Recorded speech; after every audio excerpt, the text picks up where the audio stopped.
Hey, good morning. Thursday. We're going to be multiplying polynomials today.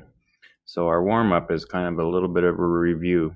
Numbers 2 and 3 from something we learned earlier this year. And we're going to start there on today's lesson. And then we're going to kind of get a little bit more involved here by doing like binomials times trinomials and things like that. And so basically it's just a real keeping your work organized. And I want to show you a couple different ways that you might try to see which one works best for you. All right, so if you'll do the warm-up real quick, I have the answers on the next page, as always. Okay, welcome back. Here's what I'm getting. They get kind of pretty complicated, but basically, if you remember back, well, let's go to the trinomial. There's 3 terms up there. Sorry, missed that one. So there's 3 terms up there, and again, I like sometimes to put little lines right before any operation signs to kind of help me determine that. But down on number 2 and 3, when you're multiplying polynomials, we take the coefficients and we multiply them. And then when we get to our variables, we multiply them, and when we're multiplying, we add them. So you got to just kind of keep track of an x to the first times x to the second is an x to the third, and y to the second times y to the first is a y to the third, and then we go to our next term. And our next term, now on number 3 over there, when I was all done, I have to kind of look before I put a box around my answer. Is it in standard form? And so that minus 3x to the 4 to the third is a degree of 7. So that one goes first. But you'll notice I switched the next two because my next one is a degree of 6, and then my last one is a degree of 4. So to put it into standard form, we had to flip-flop those two. A lot of times it'll be in order already if they gave you the problem in order. Next one is just more practicing of collecting like terms like we've been doing the last couple days, adding and subtracting polynomials. And so your final answer in standard form should be 3x squared minus 3x plus 7. Over here was a real long problem.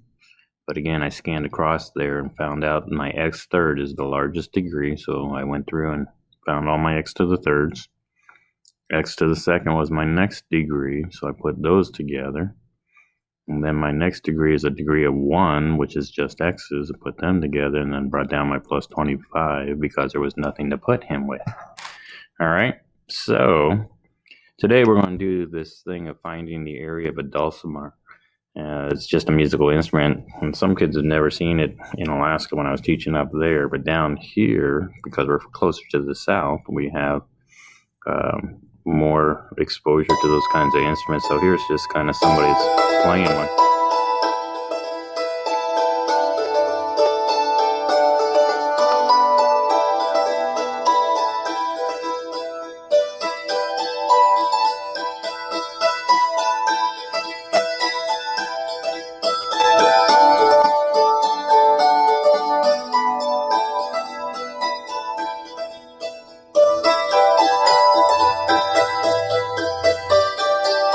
So you kind of get the eye. It's kind of a pretty idea. It's a pretty cool instrument.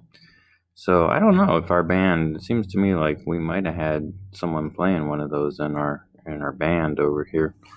All right, so let's get started here. We're going to start off with the real basic ones, which we did these earlier this year, which is a monomial times a monomial. And so it's kind of real basic of just taking 5 times 4 is 20, and x squared times x to the third would be an x to the fifth. Negative 3 times 4 is a negative 12. X to the third times x is x to the fourth. Y squared times y to the fifth. Again, we're just adding the exponents. Y to the seventh. Now, when we're going times 3 monomials, and so this is kind of like the now growing part, is I have a half. There's really a 1 in front of all these guys here. It's 6 over there. So I have a half times 1 is a half, and half of 6 is 3. So I do my coefficients first, all the way across. Now we can take our a's. We want to go in alphabetical order. A to the third, a to the second would be a to the fifth, and no a's over there. So that's just going to be a to the fifth. Now let's do our b's. I have a b to the first, because b comes in the alphabet before c's. No b's in that one, but there is a b over here, so that's going to be a b to the third. And then our last one is our c's. There's no c's in the first one. There are c's in the second one. And then in the third. So our final answer is going to be this guy. All right? So go ahead and do these guys real quick. All right. And then come on back. Okay, so here's what I got. Hopefully you did good. All right, pretty easy monomials. Now, this is kind of what we were doing on the practice, but they're going to be a little bit more involved now. So just kind of come up with some kind of a system. I keep loops as I do them, so I keep track of who I multiplied. 5 times 2 is 10, x squared. And then I want to take 5 times that guy, and that would be 5x. And then lastly is 5 times 4, which is a plus 20. Okay, so now the more complex problems, I want to take 2, I want to take my coefficients and multiply them. 2 times 3 is 6. X squared times x would give me an x to the third. Y times nothing, or you might say y times 1 is still just a y. Okay, and then we're going to take the 2 times all of that. Well, that's really a negative 1 in front of that. So 2 times negative 1, positive times a negative is a negative 2 x squared. And then y times y is a y squared. Okay. Now we're going times a trinomial. So again, some kids do this. They just make all these loops like this. Oh no, it's just a binomial. Never mind. I thought it was a trinomial. And anyhow, they make the loops, and it's like, well, what's the point of making all your loops ahead of time? I make the loops as I'm doing each term. So 4, now let's do our a's. A's times a, that's going to be an a to the third. Nothing times b is just going to leave me with a b. And then we're going to take this one. 4 times 2 is a plus 8. We got an a, and then b squared.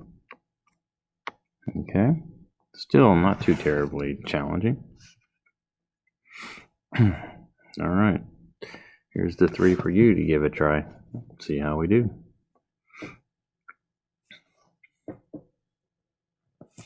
All right, let's see how you did. I got 8x squared plus 2x plus 6. I got 15a to the third b plus 3a b squared. Now they're both, that's a degree of 4 and that's a degree of 3, so they're in standard order. On this one here, I multiplied, but I want to check standard form. It's a degree of 5 and a degree of 5. They both have a degree of 5, but R has more, so this really guy is okay. I didn't have to rewrite them to get them into standard form, because we go in alphabetical order when there's a tie, and R comes first, Q, R, S, T, and we add more of them. Now, when we get to a binomial times a binomial, things get a little bit more crazy. And so this is one method where they took the x and they said, okay, I'm going to take the x times this whole thing. So there's where they wrote that. And then they said, well, we're going to take this 3 times this whole thing. And so that's where they wrote that. So they did 3 times x, 3x, 6. And so they are multiplying that. And over here they did these two, and now they're putting like terms together. Got x squared 2x, and then these guys are like terms, and so we put them together and final answer in standard form. This is the one that's used the most. Now I know in 8th grade you would have done this 4th quarter. You would have done quite a bit of these. It's called FOIL. And a lot of kids, it's just a way to keep track of things. So a lot of teachers teach this way, that FOIL means first, so you take the first number times our first in that group of binomials times the first in the other one. O stands for outer, so after I get that answer, I'm going to do the outer ones. On these, I like to do my lines underneath them because it gets pretty complicated on top. So then the I stands for inner, so then you do these two, so I draw my loops underneath now. And then the L stands for last, and so you take these last two. And if you do FOIL, 99% of the time, your middle two terms are like terms, okay? So let's try that. FOIL is really the preferred method. I don't know, maybe it's because I was taught that way, but it is kind of a nice way to keep track of things. And so when I do my x times an x, I get x squared. And then I do my outers, which is minus 5x's. So I got FOIL. I'll write it up here. So I just did my first, I did my outers. Now I'm going to do my inners. So I do my loops underneath. So that's plus 2x. And then I do my last, minus 10. Now again, most of the time, these guys in the middle can be put together. If this appears in standard form, then your answer is going to kind of come together in standard form. So we have a minus 3x or 5x and a plus 2x, which would be a minus 3x's. Now it's not an x squared because we're not multiplying. We're just collecting like terms now. Minus 10. This guy here really means an x plus 5 and an x plus 5. This is called perfect square. So we're going to kind of look for some shortcuts next week on how to do this. So we got x squared. I'm going to take my outers, which would be plus 5x. And I'm going to do my inners. That's another 5x. And I'm going to do my last. That's plus 25. That makes my middle terms together. And I got my x squared. Okay. A little bit more complicated because now we got multiple letters, just like we were practicing the other day. So 3 times 1 is 3. A squared times a squared is a to the 4th. Going to do my outers. 3 times a negative 2 is a minus 6. Now we want to go in alphabetical order. A squared times nothing, or 1 over here, is just an a squared. An a, no b's, but a b over there, so then I have a b. Let's go to my inner ones here now.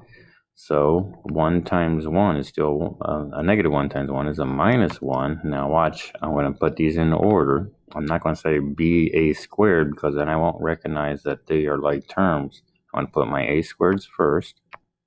And then b times 1 is still b. Now you see these are like terms. I have a squared b and I have an a squared b. So as you're writing your answers, you want to be sure to put them in standard form so that you can recognize like terms. Now I'm going to go to my last one. Negative 1 times a negative 2 is a positive 2. And b times a b is a b squared. Now this is probably one of the, no, we have it right. We have a right degrees here. So this guy, 99% of the time, just comes straight down. Most of the time, these guys in the middle are like terms. So I have a minus 6 and a minus 1, which would be a minus 7 of these things called a squared b's. And then my last one is just plus 2b squared. Okay, final answer. My kids at school, I'm asking them to box your answers. So when you come back, make sure you box your answers because you can see it's getting kind of a lot of lead on the paper there. Okay. All right, you give it a shot with these guys, and then I'm going to show you a couple of other ways to do it as they become more complex. Okay. All right, give that a shot. Okay, let's see how you did. There's what I got. Now I had to put that last one in numeric order, so if your answer isn't recognizable, that b to the 4th is the largest degree. And then I had a degree of 3 and a degree of 2. So put them in order, okay? It's not a big mistake if you don't have it in order. It's just it kind of keeps things simple when we go to factoring and things like that, okay? All right. So now when we have a binomial times a trinomial, one method is to kind of take that first term times everything. So that's what those top 3 arrows are. And you see when I do my second term times everything over there, I have some kind of a system that I can kind of keep track of things. Okay, so then I do the first, the middle, and the last. Another way to do it is to set one on top of the other one. So put the one with the most terms on the top, and the second one on the bottom. It's just like when we were multiplying 125 times 3. Well, let's make it 2 digits down on the bottom. Let's say 31. You would take 1 times everything, get those 3 digits, then you come over 1, and then you take 3 times those things, and then you just add up all your things. It's kind of the same concept there, okay? Eureka Math does this, which is kind of interesting. I kind of like it once I was shown. I didn't like it at first, but for factoring and some of those things, it really kind of helped out. So Eureka Math teaches it this way, that it's kind of like a lattice system, that you take 5x times 2x and you get this here. You can do it in any order you want. So the nice thing about this one, it's just a way of keeping track of things. Now, they notice they have everything in standard form up here, and up here they have it in standard form going down. Some teachers teach it that this is on this side. Okay, and then they say, well, you can fill in any box you want. 3 times a negative 6 is a minus 18. 5x times a minus 6 is a 30. And so they fill in all these boxes, and then if you go diagonally like this, these are like terms. So when I take this box here and I do my final answer, I go in a diagonal here. So a minus 30 and a positive 30 would be 0x's, so I'm not going to write that. But if you notice, if I go diagonally here, my x squareds and my x squareds are there. So that'd be a 56x squared. And then this is all by itself because there's no empty box over here, so it'd be just 10x to the third. Now, I would really try stressing that if you do a couple problems like that, because again, Eureka Math teaches it that way, and so your teachers next year are probably going to hopefully expect you to do it that way, so that we do some factoring. Kind of makes your factoring. So let's try one of the box methods here, lattice method. I think they call it the box method. So it's in standard form, so let's put that on top. Okay. And then we're going to put x plus 2 down here. Now we're going to make a box here wherever the signs are. I want to make a big box. And wherever the signs are, just before the sign, I'm going to draw my line. Okay. So now, again, you can go in any order you want. You want to do 2 times 4 and do the 8 here first, you can do that. I want to do 2 times a minus 5x is minus 10x. 2 times x squared is 2x squared. And so all we're doing is filling the boxes in. X times 4 is 4x's. X times a minus 5 is a minus 5x squared. Oh yeah, this was an x squared over here. I knew that because as I was looking diagonal, I said, hey, wait, those don't match up. X times x squared would be an x to the third. So now all my boxes are filled in, and so I'm just going to go, here's going to be my lowest degree, an 8. I have x squareds and x squareds looking diagonal like this. I have a minus 10 and a plus 4, so that's going to be a minus 9 or minus 6x's. That was a plus 8. I got my squares right here. I have a minus 5 and a positive 2, so that's going to be a minus 3x squared. And then I have x to the third. So there's my final answer there. Okay. All right, so it kind of works. That was kind of fun. Let's do another one that way. Minus 2x to the third plus 5x minus 6. Okay, so we make a big box. Before the signs is where I'll draw my lines. That's a big one over there. And then on this side, I want to put 3x and a minus 4. I'm bringing the sign down here with this one. Okay, that's a big box, but that's okay. I'll probably need a lot of room. So again, you can do it in any order you want. I want to take this times this. That's going to be 15x squared. I'm going to now do my minus 18x. Negative 4 times a negative 6 is a positive 24. You just fill the boxes in. 3x times a minus 2. 3 times minus 2 is a minus 6. X to the third times x would be x to the fourth. And now I'm going to do my last box. A minus 4 times a minus 2 is a positive 8. X to the third times nothing is just x to the third. I see I might have... what happened here? Oh, I see. I don't have an x squared here. So they kind of skipped an x squared, so this kind of makes it a little wacky here, but that's okay. We can still deal with it. I have 24. X's with my x's, so here I have a minus 20, there minus 18, so that's a minus 38 of these things called x's. Now I have an x squared, but that's an x to the third because we skipped x up here. So I want to just double check my work. X times x is an x squared, yep.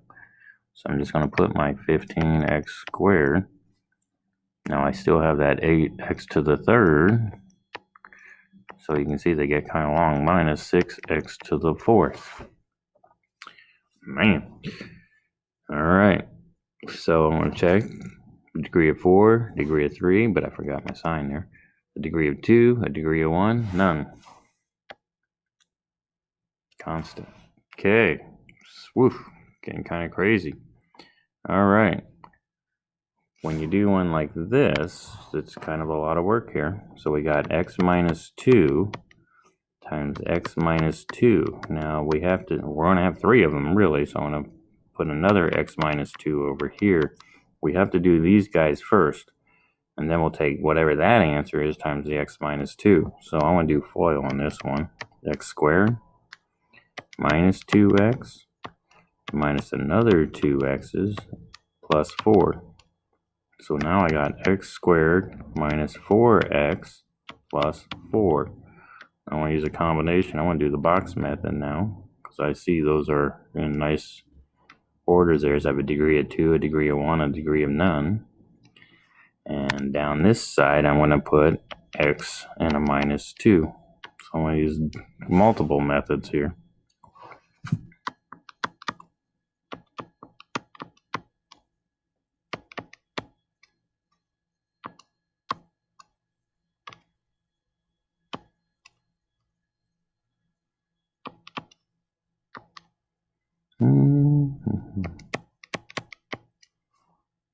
Okay, I have a minus 8.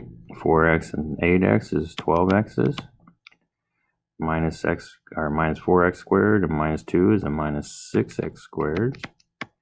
And don't forget this guy. For some reason, when people do this box method, they kind of forget that last one because there's no diagonal there. He's still part of our answer there. Okay. Oops, I forgot my sign on my 12x's. We're a positive 12x's. Okay. Let's do this one a different way. Let's do it kind of like this. Let's do it 2x times x squared is 2x to the third. And let's do it this way. Minus 12x squared. Good morning. Neighbor just came in. 2x times 5 would be 10x's. Now I'm going to do my 3 times everything. So I have plus 3x squared minus 18x's plus 15. Now I have all these terms here. I need to collect like terms. My largest degree looks like it's a 2x to the third, and I don't see anymore. So that took care of him. Now I see x squared, so I got some there, and I got some there. So a minus 12 and a plus 3 would be a minus 9x squared.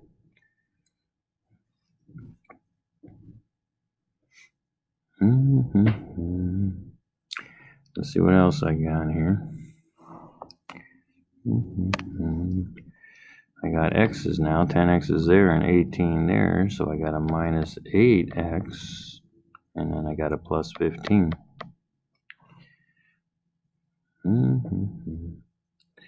All right, I'm just going to double check my work here because that didn't match up with my answer that's on my answer key here that I did earlier. Got that. X squared, 10x, I like that. X squared, 18x. Yeah, I like it. Okay, so there we go. I gotta go turn my light on real quick. I'll be right back. Do those next. Actually, I don't think there are warm-ups.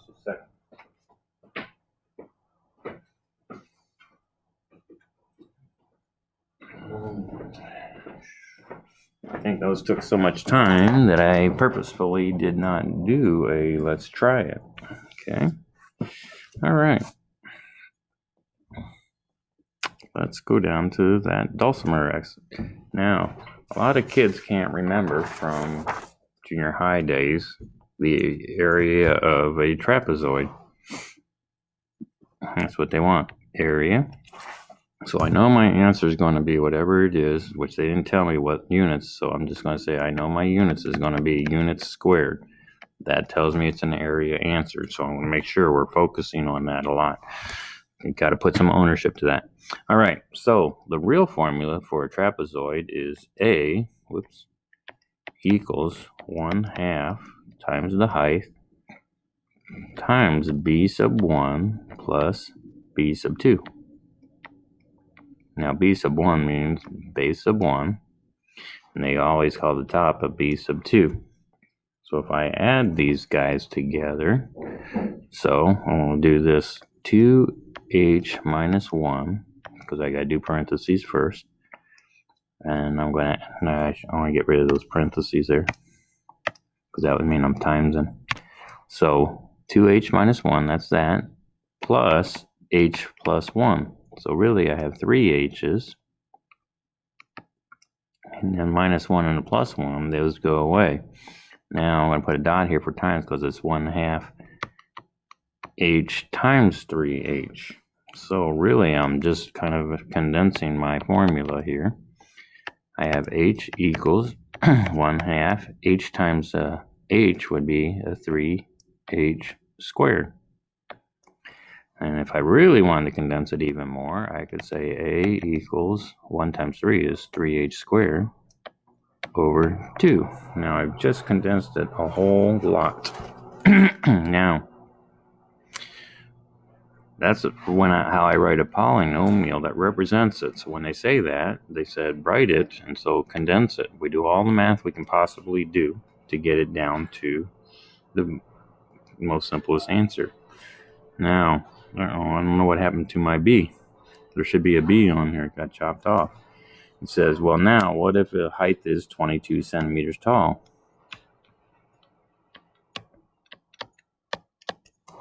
And so if it's 22 centimeters tall, I'm going to put the 22 in there, and then my work is a lot easier. So I got 3 times 22 to the second power divided by 2. So, real quick, 22 to the second power is 484. I'm going to do my work over here. 3 times 484, I'm going to use parentheses, divided by 2. So I'm going to multiply that by 3. And I get 1452 divided by 2.